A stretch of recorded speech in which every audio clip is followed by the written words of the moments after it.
Please subscribe and click the notification bell para updated po kayo sa bagong upload ko. Maraming salamat po. Chapter 46 Heart. Nagmulat siya ng mga mata at rumahistro sa kanya ang mukha ng lalaking katabi. Ang pills. Buong sesyon iyon na umaandar sa utak niya. Ang salitang iyon habang walang tigil. Si Locke sa PAGBAYO sa kanya. Isang tusok, isang sabi ng sistema niya na uminom siya ng contraceptive. Pagkatapos, inalis niya ang braso nitong nakapulupot sa kanya. Ingat na ingat siya para huwag itong magising pa at makapagpahinga ito ng maayos. Alas, guys pa lang nang sumulyap siya sa orasan. Isinuot niya ang damit, pantulog at ang kanyang PANTY na nasa carpet na. Lumapit sa drawer at kinalkal doon ang kanyang bote ng pills.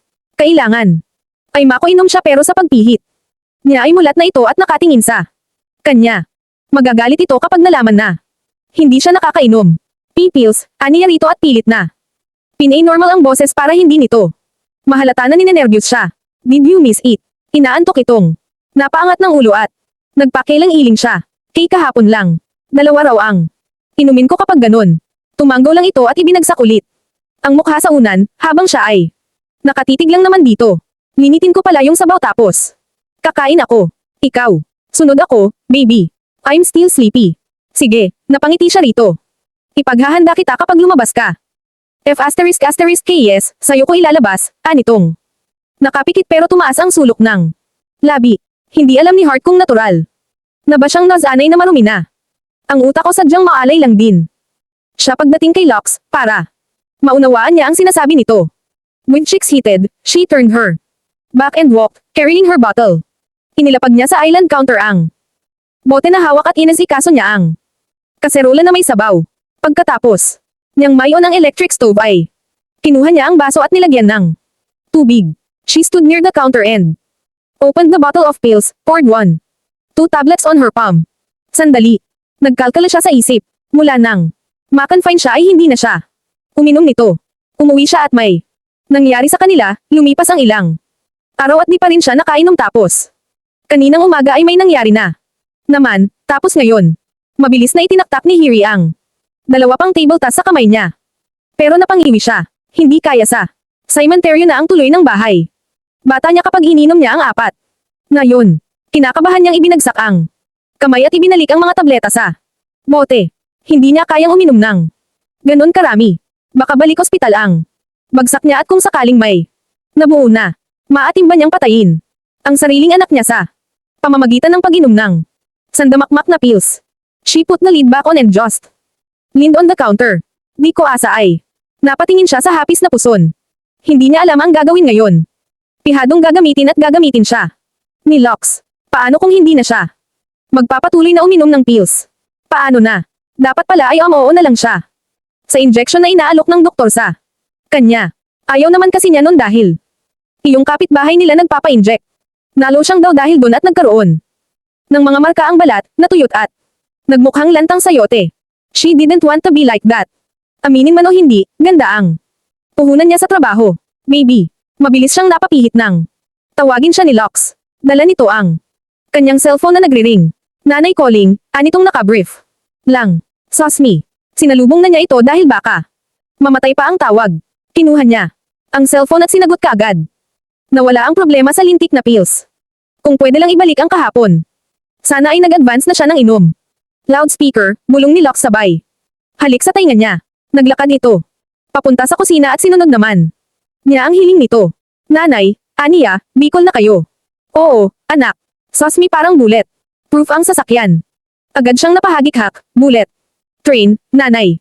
Si Locke ay nakangiti rin habang nakikinig at nagtitimpla ng kape. Lumapit siya roon at kinuha niya ang hawak nitong kutsara sa kanya. Inilapag ang aparato sa counter.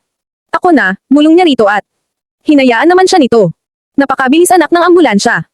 Nakakatakot pero maayos naman. Kaming nakarating. Nakapasok na si Atay sa ospital dito. Narito ang kambal. At naghintay pala. Dito raw sila. Matutulog dahil Sabado naman. Bukas. Buti nanay may kasama kayo ni Tatay. Miss na kayo ni Nakambal.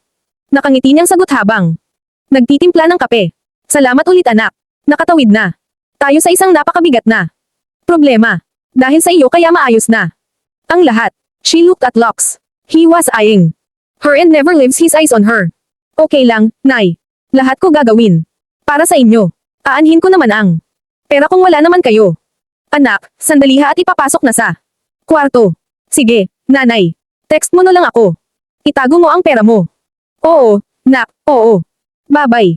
Nawala iyon sa linya kaya hinayaan na niya ang cellphone. Ipinagpatuloy na lang niya ang ginagawa at naghanda ng mesa nilang dalawa ni Locks. May lahi pala kayong kambal. Anito nang isulong niya ang tasa ng kape. Meron. Kambal yung kapatid ko. Bakit naman sa dinami-rami ng sasabihin ay tungkol pa sa kambal ang naisip nito. Kinabahan tuloy siya dahil sa hindi na siya nakapag-pills. Maybe, tomorrow we're going to leave. Anito na parang biglang sumagi. Sa isip ang bagay na yon, may bahay. Nang nakuha si Vandross. Talaga. Nakangiting tanong niya. Yeah. I told him to fix all the connections first before you move. There. May wifi na doon para hindi ka mahirapan mag-chat o kung anuman ang kailangan mo. Salamat, nakangiti niyang sagot. Dito, baka naman may lumakang cellphone na hindi naghahang. Lulubusin ko na. Pahiram naman. Isosoli ko na lang pagtapos ng kontrata ko. Salyu. Naupo siya at nilagyan ito ng pagkain sa plato, naghahang kasi ito. Kapag gumagamit ng camera kaya di ako makapag-video call sa mga kapatid ko. Inuna ko silang bilhan kasi kailangan nila noong nag-online class. I have, baby, sagot lang nito sa kanya matapos siyang panoorin na magsalita, I'll give it tomorrow. Talaga. Salamat ulit. Ang swerte ng mga kapatid mo. Sayo. Actually, lahat sila swerte sayo. And I remember another blessing ta. Share. Samubo na muna ito ng pagkain. Tapos ay ngumuya kaya naghintay. Siya. Mama wanted to offer you a scholarship. The foundation will take care of everything. Diyos ko. Bulalas niya, talaga. Sus ka. Gusto ko yan. Gusto kong mag-aral talaga at makapagtapos. But please not for now, pakiusap. Nito bigla sa kanya, baka mawalan ka ng panahon sa akin. Tumanggaw siya at mahinhin na. Ngumiti rito.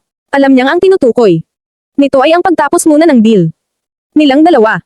Hindi pa rin naman din siya makakapag-aral talaga dahil uunahin na muna niya ang makabayad sa restaurant ng advance payment nun sa kanya. Bakit ka nga pala sinusumpong? Kanina, sabi mo. Natawang tanong. Nito bigla kaya napasimangot ka agad. Si Hart. Wala, baka magkakaroon lang ako. Naman niya dahil talagang ilang linggo na lang dadatnan na siya. Oh, that would be the end of my career, he chuckled. We should make love more often. I'll be damned by that. Red flag.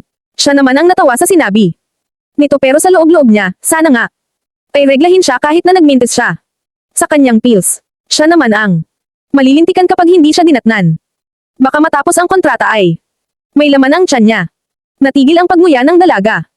Nang muli na naman na magring ang kanyang cellphone at nakita niya ang pangalan ni Franco sa ka-profile picture. Tumatawag iyon sa mensahero. Napalunok siya at nakita niyang naibagsak ni Locks ang mga kubyertos sa plato nito. Diyos me. Galit. Hindi niya sinagot yon at tahimik lang siyang nagpatuloy sa pagkain. Hindi rin naman siya interesado, yun ang totoo. That guy knows how to ruin my dinner with my girl, anito sa kanya. Kaya napakurap siya at tiningnan ito. Hindi ko naman yan sasagutin. Kumain ka na ulit. Hayaan mo siyang tumawag. Are you friends on that app? Add me. Nainas na utos nito kaya nanlaki ang mga mata niya. Ha. Baka malaman ng mga tao na friends tayo. The hell I'll care. Kahit pa malaman nilang lovers tayo. Nakagat ni Hart ang labisa. Pagpipigil ng ngiti. Galit ang mukha nito at halatang buwisit talaga kay Franco. Hindi naman ito nag-iisa. Siya rin naman ay bad trip sa lalaki. Ayaw lang niyang maging bastos at i-block. Dahil naka-unfollow naman siya roon. Muling tumunog ang cellphone niya at pareha silang napatingin doon. Ulit. Off ko na wifi. Huwag ka nang magalit. Aniya na lang sa malambing na tono at hindi naman ito umimik. No small talk sabi nito. Hindi niya dapat sagutin si Franco dahil mag-uusap nga naman sila at labag yun sa batas ni Locks Montesalvo. Ayan, off na po, nakangisi niyang ipinakita ang phone niya rito para mawala ang bagnot ng mukha. Okay na. Kakain ka na ulit. Kakain ng tao, Locks said and laughed. Gusto ko akin ka lang. Tumanggaw siya at tumingin sa pagkain niya, iyo lang. Dito lang siya kahit na hindi niya alam kung hanggang saan sila.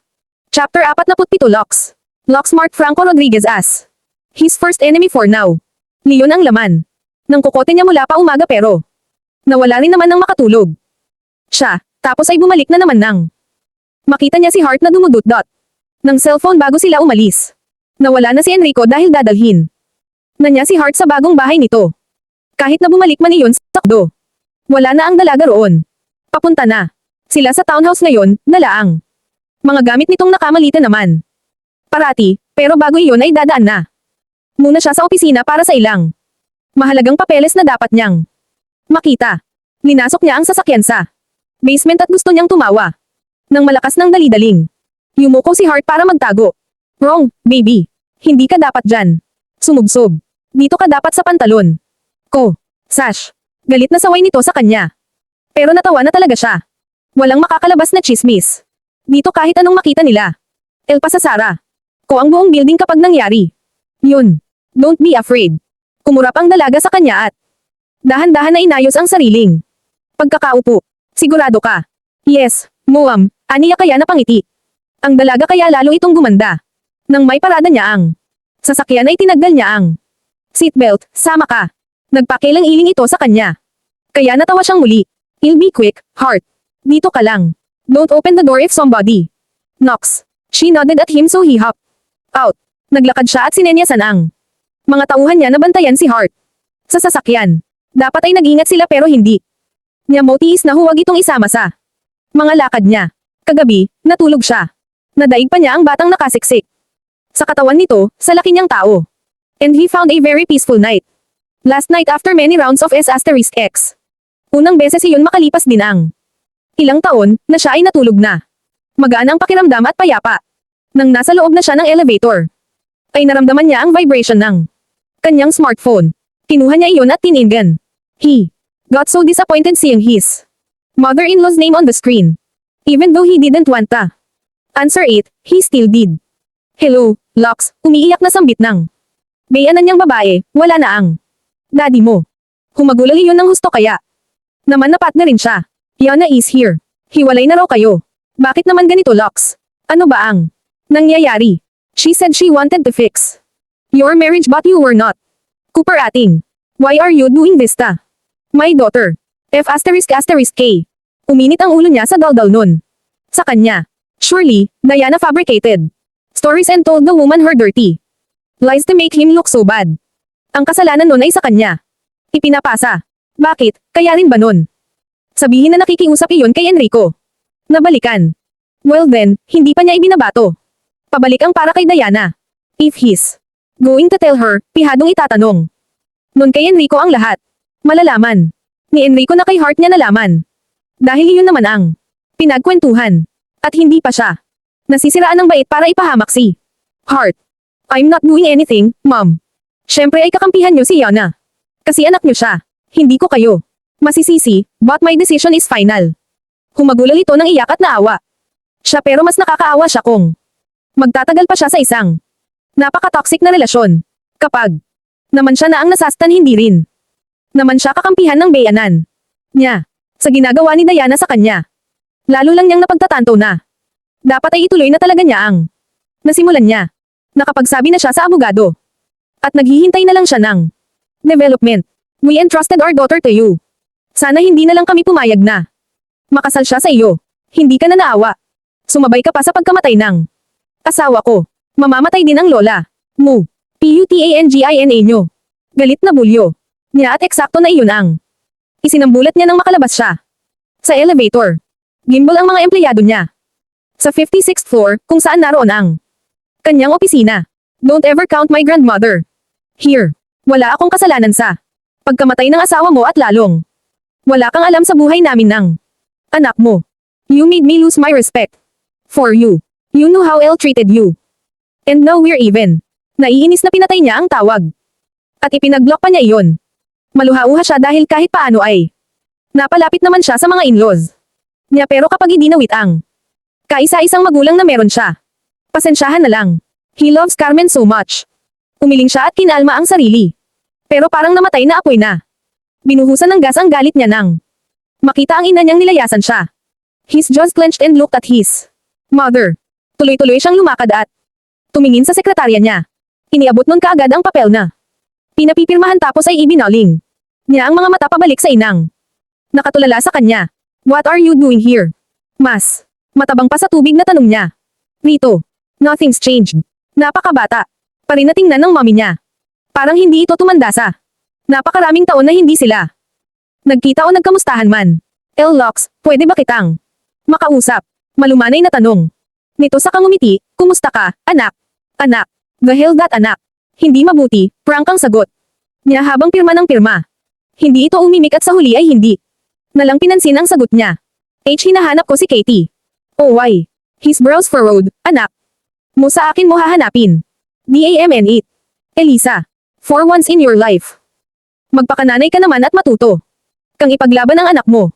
You're the mother. You're supposed to be taking care of your children, hindi iyong mas immature ka pa at walang lakas ng loob na ay laban sila. Katie is with me yet I'm not telling you where she is. Baka hindi mo siya may pagtanggol sa asawa mo sa oras na malaman yung buntis siya, litanya ni Locke sa inasaka. Siya tumalikod at iniwan iyon na nakatunganga. His mood is not good anymore.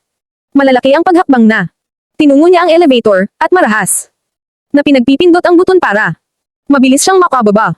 When he was at the parking lot, he almost reached the car with just some few wide steps.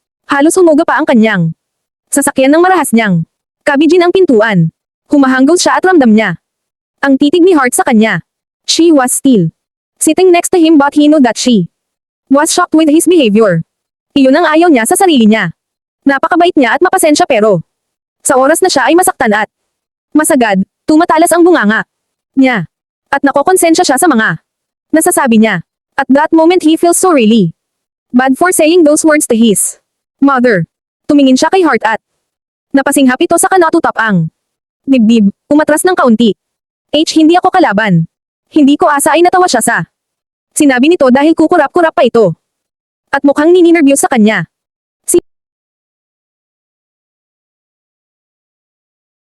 Nasasabi niya. At that moment he feels so really bad for saying those words to his mother. Tumingin siya kay Hart at napasinghap ito sa kanatutap ang dibdib, umatras ng kaunti. Hindi ako kalaban. Hindi ko asa ay natawa siya sa sinabi nito dahil kukurap-kurap pa ito. At mukhang nininervyos sa kanya. Silly, sabi lang niya rito saka kinuha ang kamay nito. Pumikit siya at isinandal ang ulo sa headrest ng upuan. Curse my mouth for being so foul. When I get mad, hindi ko na napigilan. Kasi tao lang din naman ako na nasasaktan. My mother is here, looking for my sister. Galit na galit ako kaya may mga nasabi akong mali. Alam mo minsan, hindi naman sa lahat ng pagkakataon ay tama ang mga magulang.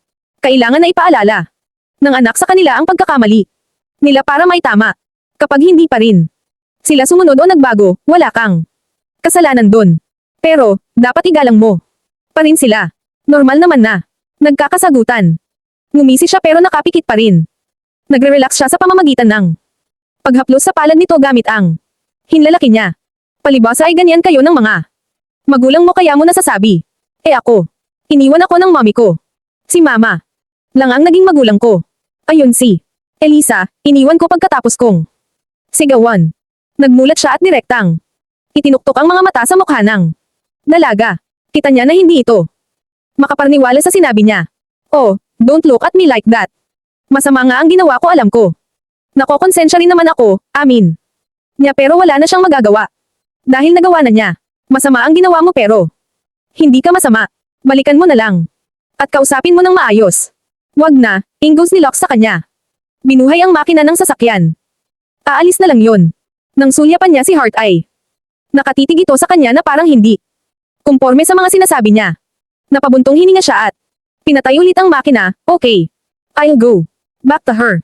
Tumanggo ito at sumandal na. Parang nangingiti, maghihintay ako. Kahit ilang oras pa. F***K, napangiti siya at saka umiling. This lady has the power to manipulate him without even saying anything. Well then, ayos lang naman. Nasundin niya ito. She deserves it. Because she's so nice to him. Chapter 48. Nahihiya si Hart nang sumakay. Ang isang babae sa likurang bahagi ng sasakyan nila, ni hindi man lang. Iyon pinagkaabalahan na ipagbukas ng anak ng pinto. Kahit na hindi sabihin, alam ng dalaga kung sino ang sumakay. Leon. Malamang ay si Elisa, ang ina ni Lux. Sumakay din ito sa driver's side. Habang siya ay nananahimik, she saw his mother, looking at her through the mirror. Diana. Tanong nun kaya. Napatingin sa kanya si Lux. She's not Diana, masungit na. Sagot nito sa ina kaya hindi siya. Nagkaimik lalo. Sorry. Akala ko si Diana. Ihahatid lang kita kay Katie. That's all that I can do for you. You can't take her home unless you promise that your husband will not hurt her daldal ni Lux sa tabi niya. Hindi naman siya aanuhin ni Alfonso, malumanay na sagot ni Elisa. Sa anak. Are you sure? That's not what Katie told me. Baka hindi mo lang siya maprotektahan kaya hindi ko siya ibibigay sa inyo. Mabuti ako, nang iwan. New lalaki ako si Katie, babae siya at kailangan kanya na damayan mo siya. She was wrong, yeah but you can't just let her get hurt because you made mistakes, too. Napayuko siya sa makahulugang salita nito sa ina. Hindi rin naman. Umimik iyon. Wala kang sasabihin kay mama na may kasama akong babae sa sasakyan, utos pa nito kaya mas lalo na siyang natilihan. Wala. Malaki ka na at alam mo na. Ang ginagawa mo, sagot naman. Kaagad nun sa kananahimik na ulit. Wala silang imikan na tatlo. Hanggang sa makarating sa eksklusibong subdivision na noon lang ni Hart na pasok. Pag-aari iyon ng HL Realty sa pagkaalam niya at doon nakatira ang mga pinakamayayamang pamilya sa bansa. Hindi basta-bosta ang pagpasok. Doon, sa pagkakalam niya ay dalawang valid ID ang kailangan na iiwan sa gwardya kapag hindi taga roon. Makukuha lang iyon ay kapag lumabas na. Kay Vandross niya iyon nalaman kapag nagkukwento sa kanila sa restaurant ng mga tungkol sa kung anong bagay. Hindi malayo sa main gate ang kanilang tinigilan na mansyon at napanganga siya sa laki at garanon. Literal na parang may sariling mundo. Ang mansyon na iyon. It has golden letters attached to the posts of the gate. Montesalvo. Leon ang bahay ni Carmen Zeta. Sobrang ganda at nakakalulang tingnan. Sa guardhouse pa lang. Napakaganda na. Daig pa nun ang bahay nila. Bigla siyang nakaramdam ng insecurity sa karangyaan ng lalaking katabi niya ngayon. Parang ang title nila ay The Prince and the Chicken sa halip na The Pauper. Ito ang prince. Dahil sa sobrang yaman nito habang siya naman ay ang chicken dahil kahig. Nang kahig bihirang tumuka. Get in. Mama knows you. Makakapasok ka sa loob, iyon ang sinabi ni Lux matapos ang napakahabang katahimikan at para iyon sa ina nitong hindi rin naman makapagsalita ng kahit na ano sa anak. Hindi niya alam ang kwento sa mga ito pero nakikita niyang malaki ang hinanakit ni Lux kay Elisa. Mukhang dala pa rin ito ang bigat ng kalooban. Magpahanggang ngayon. Bumaba ang babae matapos na tumango at iniwan na lang nila yun sa may tabi ng daan. She looked at Elisa through the side mirror. Pumindot iyon sa doorbell ng bahay at nakaramdam siya ng awa sa mag-ina na hindi magkaayos. Iba talaga ang sitwasyon ng tao sa mundo. Ito ay isang bilyonaryong negosyante pero hindi naman masaya sa mga mahal nito sa buhay. Kay Carmen lang ito masaya. Siya naman ay hirap na hirap sa buhay pero naman ay masaya ang pamilya niya. Kahit na may mga problema sila. Paimpol siyang huminga sa palad niya. Panas na ako. Humalaklak si Lux at hindi niya naman sinasadya na patawanin ito. Talagang yun ang nasabi niya dahil talagang panas na ang pakiramdam niya. Napaka-awkward ng sitwasyon. Kanina at inip na siya sa hindi nila pag-iimikan. Hindi naman siya makapagsalita o magawang makipagkwentuhan dahil nahihiya naman siya. Mukhang alam ni Elisa na may namamagitan sa kanila ni Lux at may asawa itong tao. Napagkamalan pa. Nga siyang si Diana raw pero parang ang layo naman nila sa isa't isa. Napakasopistikado ng babaeng iyon. Habang siya ay nganga nang makita niya iyon sa convenience store, grabe ang panliliit niya kaya naman nilasing niya ang sarili sa tsokolate. Day by day, her self-esteem is getting low because of Lux's wife. Hindi maiwasan na may kumpara niya ang sarili roon. Leon nga na maganda at halos lahat ay taglay na ay nagawa. Pang-iwan, siya pa ba na wala man lang kahit na anong panlaban. Pero ayaw niyang sirain ang araw na magkasama sila ni Lux dahil lang doon. You're so crazy, know that. Hearty. He chuckled and she smiled. Totoo naman na panas na. Wala. Tayong imikan na tatlo, para tayong mga pipi. Hindi kami close, baby.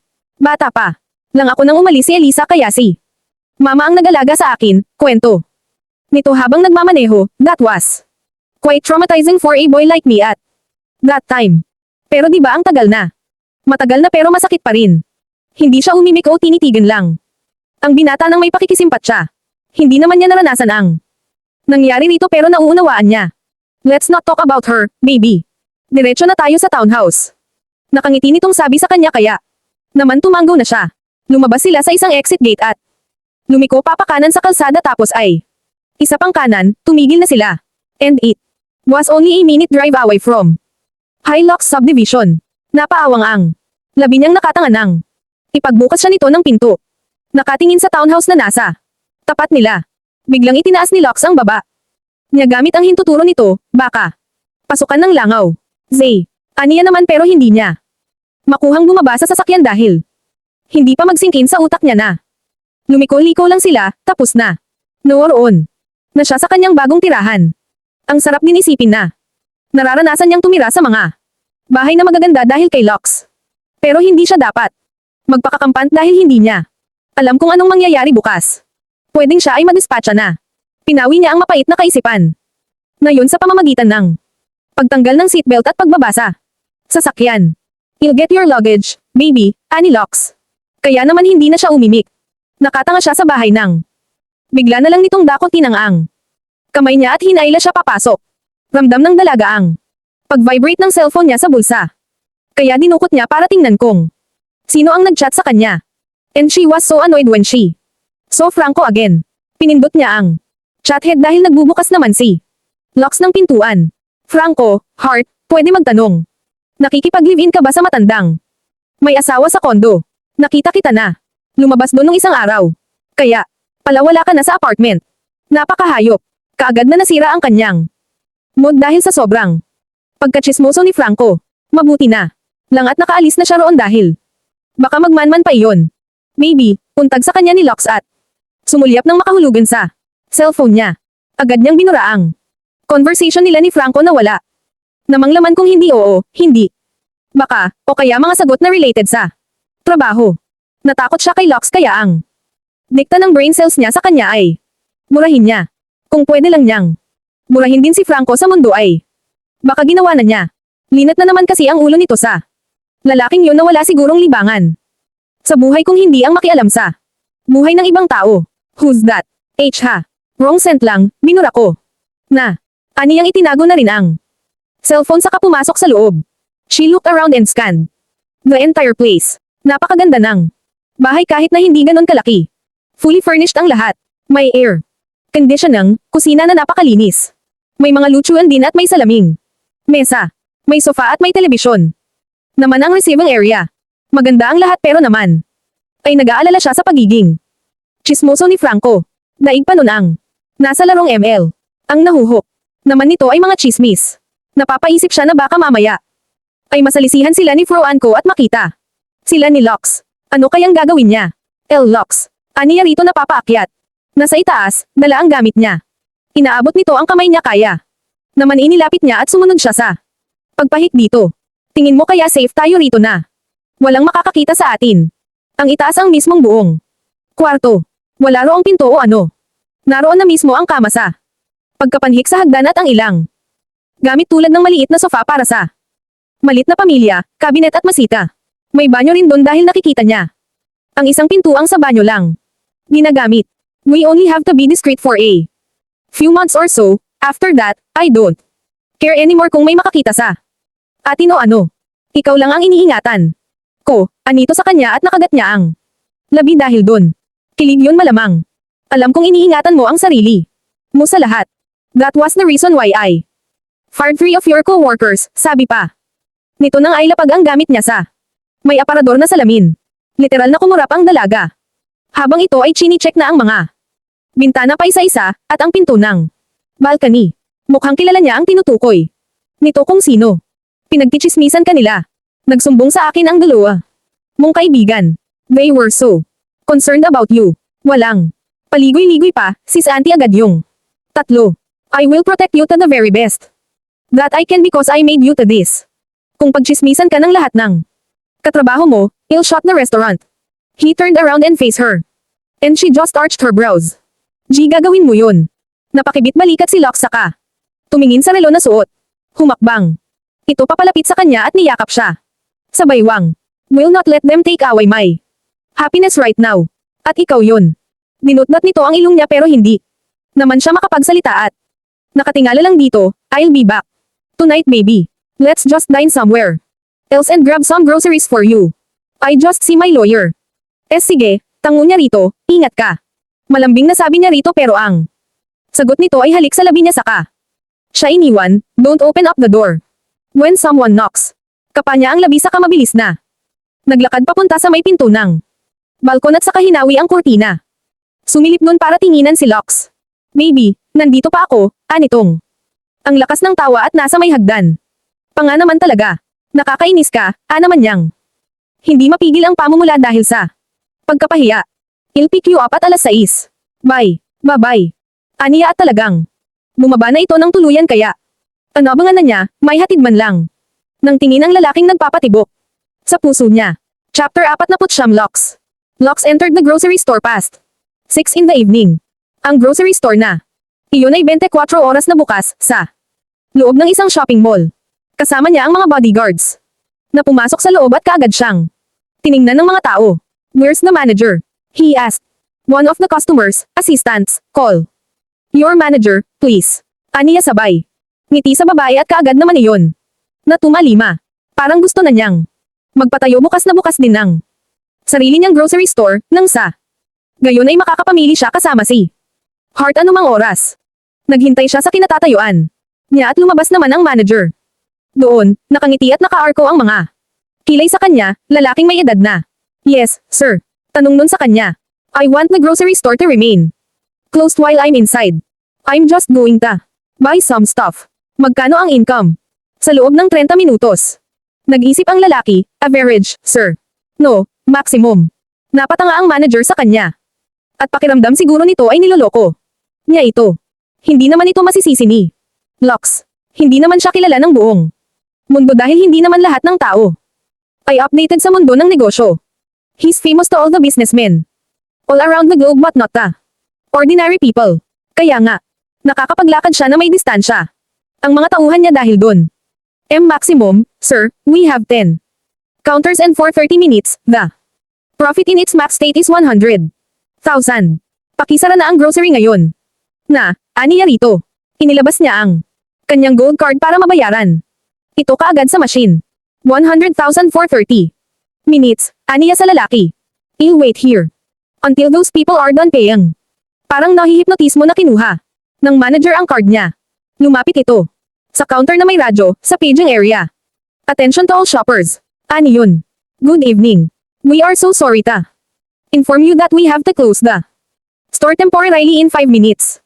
Pakibayaran na po ang items na inyong nakuha. Salamat po. Nag-thumbs up iyon kaya naman. Tumanggaw siya at naghintay. Get Hart inside my car, utos niya. Sa isang bodyguards, si Miguelito. Tumanggaw ang lalaki at naglakad. Kaagad papalabas, naiwan sa kanya. Ang 5 pang bodyguards niya. Siya siguro ang may-ari. Sobrang guwapo naman, suska, a woman. Murmured but he heard it. Pumihit ang ulo ng binata at isang magandang babae ang nakita niya. Abot sa balakang ang buhok na may pagkadilaw ang pagkaka-brown. Sosyalan ang dating ng babae at nakatitig sa kanya habang katabi ang isa pang babae rin. Ngumiti iyon pero hindi siya ngumiti. Nakatingin lang siya tapos ay binawi ang paningin niya. Kung ano, ang utos niya kay Hart ay ganun din. Ang gagawin niya dahil ayaw niyang maging unfair. He doesn't want her talking or flirting with some guys and he doesn't want to flirt with other girls. No matter how beautiful the woman is. Simpleng pasada lang ng tingin. Palihim para hindi siya masabon. Lalaki siya at mahirap sa kanyang hindi tumingin sa magandang babae. Naturalesa na siguro yon ng mga lalaki. Pero ang tumingin siya at tumitig. Habang nariyan ang girlfriend niya ay isang bagay na hindi maganda. That's disrespectful. Napapatingin lang naman siya. Pero sa huli ay wala naman sa kanya. Ang nakita kahit pa maganda ang babae. Kung noon, oo, gusto niyang kabitin kaagad at paglibangan, hingan. Nang atensyon na siya lang ang papansinin dahil hindi yon nagagawa. Nang asawa niyang palihim na. Nagbabalak na magbalik loob pala sa ex, ngayon ay hindi na niya gusto pa. Nasa sa kanya na ang atensyon ni Hart, paglalamang at pag-aasikaso. Ano pa bang hahanapin niya? Nagbayad na ang mga tao at natapos din ang babae na nakangiti sa kanya kanina. Nang dumaan ito sa harap niya ay dinumero ang hakbang. At nakatingala sa kanya, pero hindi. Siya nagbabago ng tindig. Nakapamulsa pa rin siya. Pwedeng mag-picture, para sa content lang. Are you the owner? Tanong nito pero umiling siya. Shopper, maikling sagot niya. Aw, shopper din pala. How about the peak? Gumalaw ang mga mata ni Lux. Nang bumukas ang pintuan at pumasok si Hart. I don't do pictures. Sorry, miss. I'm with my wife, aniya matapos na. Tingnan si Hart. Tumingin doon ang babae at parang nanghinayang pero pinasadahan ng tingin ang dalaga. I see, sorry. May asawa ka na pala. Lumagpas iyon ng tuluyan pero ang mga mata ay nasa kabuuan pa rin ni Hart habang ito naman ay walang pakialam pero seryoso ang mukha. Lika na, anito at nagpatinguna sa loob ng grocery. Kumuha siya ng pushcart. Iyon ang natutunan niya sa lola niya tuwing naggo-grocery silang dalawa. Siya ang tagatulak ng cart noong bata pa. Siya at ginagawa niyang race car. Isang beses, nang malakas niyang itulak ay nabangga ang isang lalaki, at ganun na lang ang takot niya dahil pulis iyon. Pero nang makita ang lola niya ay tiklop naman. Niyon pala ay kilala si Carmen na sikat na negosyante. Lumiko si Hart sa chocolate section kaya natawa siya ng mahina. Chocolates again. Pasensya ka na Mr. Montesalvo. Ang mahal ng ganito at hanggang tingin lang ako noon sa grocery sa probinsya, anito sa kanya. It's okay, Mrs. Montesalvo. Mrs. Montesalvo pero may kausap kang magandang babae. Bigla nitong bulala sa kanya kaya natahimik siya. Tapos ay bigla siyang natawa. Ay late reaction, anito pa at halatang inis kaya binilisan niya ang pagtutulak ng cart saka ito sinabayan. Are you jealous? Nakangiti niyang tanong, naniningkit ang mga mata. Habang binabasa ang ekspresyon ng mukha ng dalagang nakabusangot. He can never be wrong. She's jealous for God's sake. Tuwang-tuwa. Siya na nagseselos ito. Finally, may nagselos na rin para sa kanya. You're jealous, Lux declared with amusement and put his arm around her shoulder, pulling her for a kiss on her temple. My baby is jealous. Gigil na sambit niya at wala naman itong imak. Ano, nakakita ka na ba ng bagong prospect mong maging babae? Anito? Na seryosong seryoso pero siya naman ay napakunot noo. Heart naman. Ganun pa ang tingin mo sa akin. Ewan ko, kibat malikat nito, asawa mo nga na ipagpalit mo, ako pa kaya. She grabbed a handful of chocolates and hardly put them in the cart. That reasons, maybe. Hindi ko gagawin yun na wala akong rason at basta lang sa gusto kong makapagparaos sa babae. Malalim ang rason ko at tingin ko alam mo na rin ang rason na yon. Diana made terrible mistakes that made me lose my affection for her. Don't ever think that I'll do to you the things that I did to her. You're different, paliwanag niya rito at hindi naman ito umimik, nakasimangot pa rin.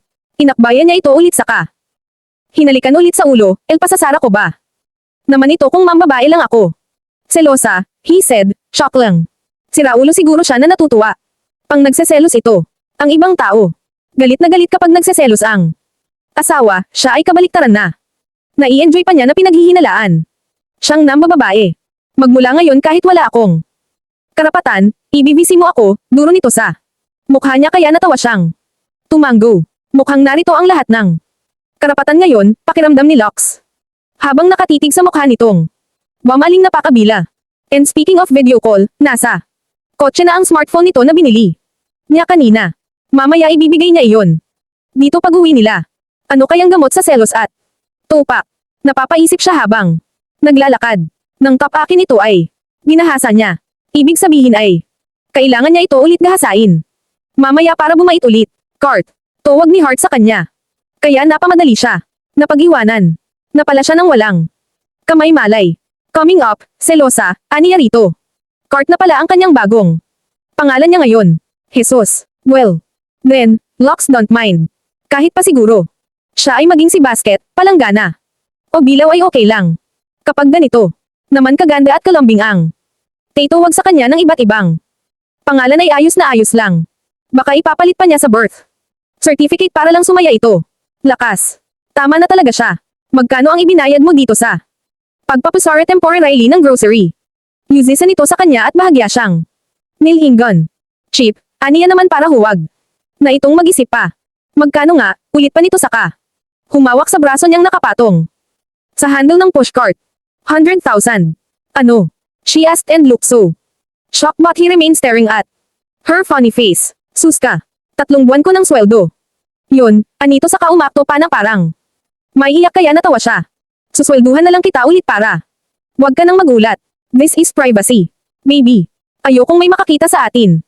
Dito, Aniya, I'll just want to protect and keep you. Don't misinterpret my words. Tumanggo ito sa kanya at ngumiti. Salamat. Kahit di naman ako worthy. Napaggastusan ng ganun, salamat pa. Rin. Sok. Kunot noo siya rito, don't say that. Would I give you everything you needed if I didn't find you worthy of it? Sa ibang babae nga na hindi naman pala worthy, ibinigay ko, sa'yo pa ba na? Nagpapasaya sa akin. Locke said with so much sincerity. Napangiti ito at saka siya gigil na. Ikinulong ang mukha niya sa mga palad nito, at hinalikan siya sa labi. Nagmarcha ito ulit at siya naman ay nakagat lang ang labi habang nakasunod ng tingin. Sa loob niya ay nanalangin siya na huwag siyang masaktan kay Hart. Tulad ng naramdaman at nangyari sa kanya kay Diana. Chapter 50 Locks. Locks looked at his phone. Kasalukuyan siyang tumutulong kay Hart sa pag-aayos ng mga pinamili nila sa grocery. Kumain sila sa Tagong restaurant na dati nilang kinainan. Tapos ay umuwi na rin. His abuela was inviting him to go to the opera again, but then again, he said he was so busy. Binalita nun na nakapag-usap na ang maginang si Katie at si Elisa. Uuwi na muna raw si Elisa ulit dahil hindi na kumbinsi si Alfonso na pumayag hanggat wala ang ama ng ipinagbubuntis ng anak. Hindi pa rin niya nakakausap ang lalaking iyon, pero ang nakakainis ay bakit hindi gawan ni Alfonso ng aksyon ang paghahanap sa player kaysa ang pilitin ng anak na ilabas ang lalaking yun. Kakausapin daw ni Elisa ang asawa ng masinsinan para kay Katie. Nakakahiya raw si Katie para sa angkan ng mga Allen. Wow. At hindi iyon nahiya nang agawin ang mami niya sa daddy niya noon. Nabubwisit lang siya. Naaawa siya sa kapatid niya kahit na noong una ay galit din siya. Ano pang magagawa ay buntis na. Maybe, wait, I have to take this call. It's my secretary, aniya kay Hart na napatigil sa pagsasalansan tapos ay tumingin sa kanya. Ewan ba niya, pero nakakita siya ng pagdududa sa mga mata nito kaya ang lakas ng tawa niya. I'll take this call in front of you, Annie. Nalang niya at tumanggo ito. Sinagot niya ang tawag at ultimano na. Nagsalita ang babae sa kabilang linya. Sir, nakontak ko na po si Mr. Mariano. He left me his phone number. Tumawag na lang daw po kayo sa kanya. Okay, send me the number, Aniya. Saka pinatay ang tawag. Naghintay siya saglit at pumasok na ang message sa kanya, containing Enrico's number. Agad niya iyong pinindot at tinawagan, at nagring naman iyon. Kaagad. Hello. Anang lalaki sa linya. This is the Locks Montesalvo. Enrico. Lumipad ang mga mata ni Hart sa kanya at kumurap kaya kinindatan niya ito. Locks Montesalvo, of course, Enrico said, what can I do for you? I'll just want to ask you if you're done dealing with my wife about a certain business project. Nakita niya ang pagtalikod ni Hart at bumalik sa ginagawa. Baka akala nito ay interesado pa rin siya sa asawa niya. Hindi nito alam na naghahanap lang siya ng konkretong ebidensya sa sinasabi ni Hart sa kanya dahil kung ano-anong kasinungalingan ang ibinabato nun sa kanya. I withdrew it. Gusto kong malaman kung ikaw ang kasama niya sa out of town noong nakaraan. Nagkunwari siyang galit para mapaniwala ito na siya mismo ang nag-iimbestiga. Sinundan ko siya. He lied. Sumunod siya sa akin pero hindi siya ang mamiting ko. Huwag mo akong idamay sa problema niyo ni Diana. For all you know, inayawan ko na siya noon kaya wala na akong dahilan. Nabalikan siya. Tanungin mo ang asawa mo, wag ako, Locks. I saw you with her. Siya ang lumalapit sa akin. Papaalis na nga ako para makaiwas. Kung may problema kayo, kayo ang mag-usap. Alam ko na mabait kang tao. Kaya hindi ko alam kung bakit magkakarason si Diana na hindi ka na gustuhin, pero wala akong kinalaman diyan. Business lang ang dahilan kaya ako lumapit sa kanya. Ngayon ayoko na. Sana maayos niyo pa ang pagsasama niyo. What did you talk about? Wag mo akong gagaguhin. Alam kong may pinag-usapan kayo. Nakita ko kayo. Aniya pa sa galit na tono. Pwede na siyang pamalit kay John Lloyd sa telebisyon. Napakagaling na niyang umarte. Pang best actor na siya. She was asking me to leave my wife. And she'd leave you as well. Wala siyang Alam na nasa proseso na talaga kami. Nang diborsyo pero ayoko na, Lux. Maghahanap ako ng dalaga at walang asawa. Tangina. Dun uminit ang ulo niya. Kaya natingnan niya si Hart. At ito. Ang target ni Enrico. No F ******* G-way. Not a single chance he'll give her to A. Manas talkative as Enrico. Ang yabang nitong idaldal lahat. Ng mga sinabi ni Diana. Kahit naman. Siya galit, hindi niya ugaling ilabas ang lahat ng sikreto ng tao. Lux, wala ka sa akin katatakutan. Alam ko, aniya rito. Ano namang? Palagay nito, takot siya rito. I'm not interested in your wife. Maghahanap na lang ako ng ibang mapagkukonsultahan. Ang ayusin mo ay ang pagsasama nyo. He sighed and shot his phone. Wala nang aayusin pa at hindi na siya interesado pa. Ano, confirm mo ba na hindi ako nagsisinungaling? May pait na. Biglang tanong ng dalaga sa kanya, na bigla na lang nainiwan ang ginagwa. At naglakad papunta sa hagdan. Maybe, it's not what you think it is. Kumahag na paliwanag ni Lux at agad. Siya ritong napahabol. Okay lang naman yun. Normal yun. Na hindi ka maniwala kasi naman ay asawa mo ang laman ng kwento, tila. Masama ang loob na sabi pa nito pero napakamot lang siya sa ulo. Hart, it was not what you think. Ulit pa niya, Elle just wanted to confirm it. Pika na kasi ako kay Diana. When I was at the building, her mother called me and told me so many things. Nagsumbong na si Diana ng mga kong ano-anong bagay sa nanay niya at I just couldn't tell her what you told me. Malalaman niyang ikaw ang nagsabi. Kapag nagtanong si Diana kay Enrico, I made it to the point of reaching out to Enrico to talk to him and pretend that it was him who told that issue. You told yun lang naman. Maybe, malumanay na sabi niya rito at tumingin ito sa kanya, believe you. You know I do. Hindi ito umimik tapos ay bumaantong hininga, sorry. Akala ko. Kasi ay di ka naniniwala sa naniniwala ako. I'll just want something to fire at her when she bombards me with her lies. Pasensya na, anito ulit saka. Yamakap sa katawan niya at idinikit. Ang man niya rito. Alam niyang nakakaramdam na. Talaga ito ng selos sa mga babaeng nakapalibot sa kanya at ganun din. Raramdaman niya para rito. Parehas lang sila at alam niyang parehas na silang nahuhulog sa isa't isa. Heart. A single tear at baka umiiyak. Siya. Nakatitig siya sa kisame at gising. Nagising ang kanyang diwa. Plastado. Na ito, hubad as usual. May ipagtataka. Pa ba siya? Lagi naman itong hubad. Kapag magkasama silang dalawa. Kwarto na may damit ito. And Lux is becoming so clingy. Pansin niya ang paghawak nito sa kanya madalas, tulad ngayon na. Nakayakap sa tiyan niya at parabang mau siya sa mga ganun at sobra na siyang hulog. Kung sana ay pwedeng ganun na lang.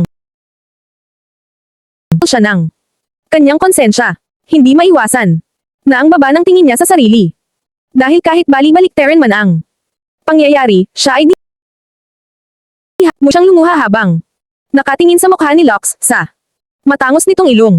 Palagay na ang kanyang loob na. Ibabangon niya ang kanyang dignidad. Pagkatapos nito, buntis man siya o hindi, magkalaman man ang tiyan niya. Dahil napagkalimot niya ng halos 1 linggo na pag-inom ng pills, buo.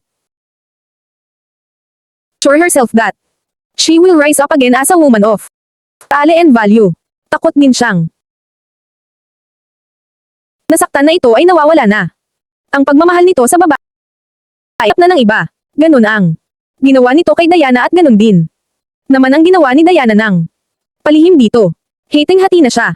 Kanina ay para siyang nanliliit sa restaurant. Alam niyang puntahan iyon ng mga taong may itinatagong lihim na relasyon. Tinan siya ng mga lalaki roon at alam niyang tinatansya siya. Ang iba ay ngumigisi pa sa likod ni Lux at parang inaakit siya. Kumikindat at nagpapahiwatig ang mga titig. Hindi na lang siya nagsalita. Dahil baka magalit ito at mangaway. Mas mabuti na sigurong sa bahay na lang sila kakain at huwag nang pupunta pa sa mga ganong lugar. Nahihiya siya para sa kanyang sarili. Babae siya. Alam ng Diyos na hindi niya ginusto ang maging babae ni Lux pero wala na siya at patuloy niya itong kinakailangan. Ngayon, hindi na lang para sa pera. Kung hindi para sa kanyang damdamin. Natatakot siya. Baka isang araw ay bumuti ang trito rito ni Diana, bigla siya nitong iwan at bumalik sa dati nitong asawa.